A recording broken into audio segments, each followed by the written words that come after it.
Look at your retake review for chapter 7 so that hopefully you can do much better on the retake. So again, on this worksheet is just a bunch of problems that were the ones that students tended to struggle with the most.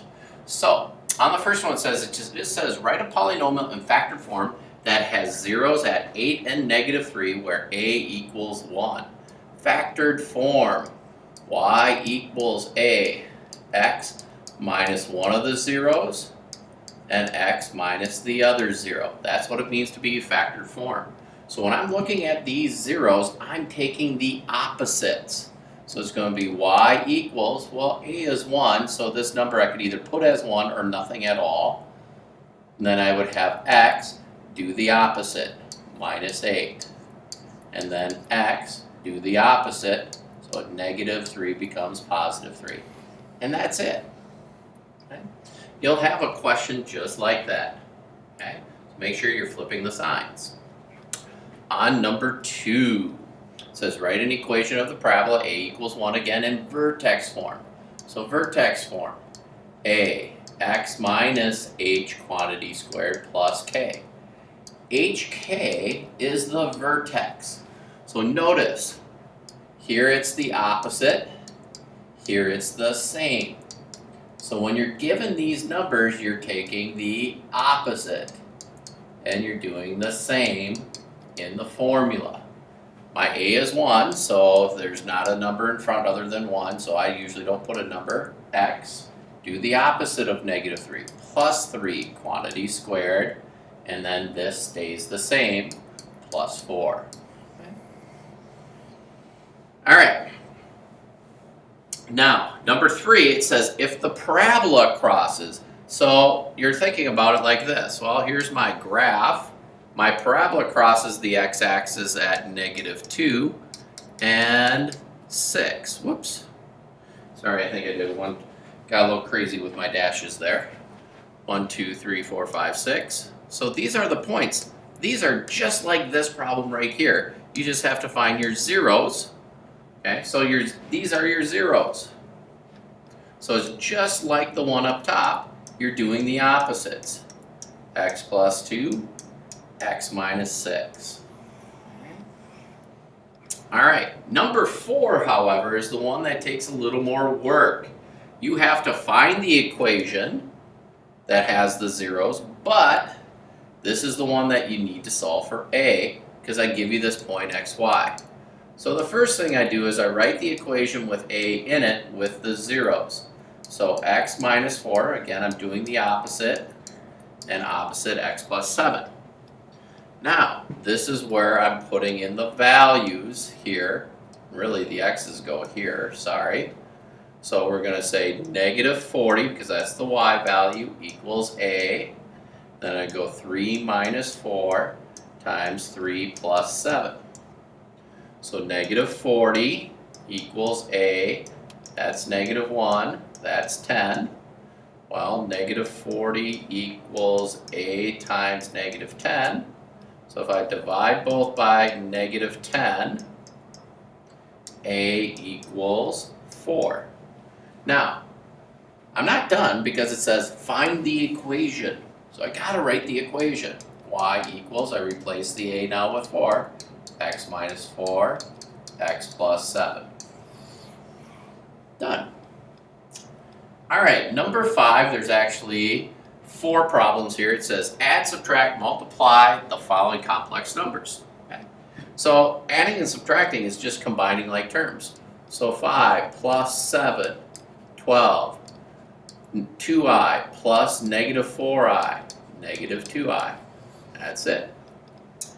8 minus 15, -7. -5 minus 4 more is -9i. On C now, you're multiplying. So on C and D, you actually FOIL. You'll do this a lot on these next few problems. So multiply the first. 12, multiply the outside, -8i. Multiply the inside, 18i. Multiply the last, -12i squared. Now we want to combine like terms. Remember, I squared equals negative 1. So this negative 12i squared actually becomes positive 12. I squared is negative 1 times negative 12, positive 12. So now 12 and 12 make 24. Negative 8i and 18i make 10i. And we're done with that one. D, we FOIL again. 8 times 3 is 24. 8 times negative 7, negative 56i. Negative 3 times I, negative 3i.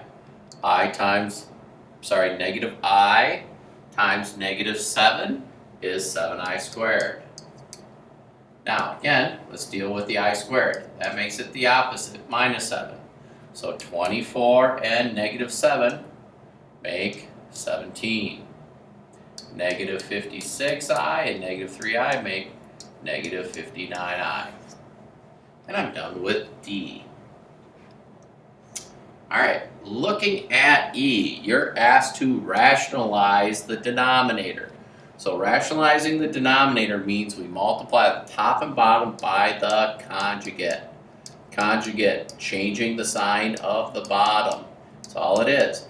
So when we multiply conjugates, it gets rid of all your i's in your denominator.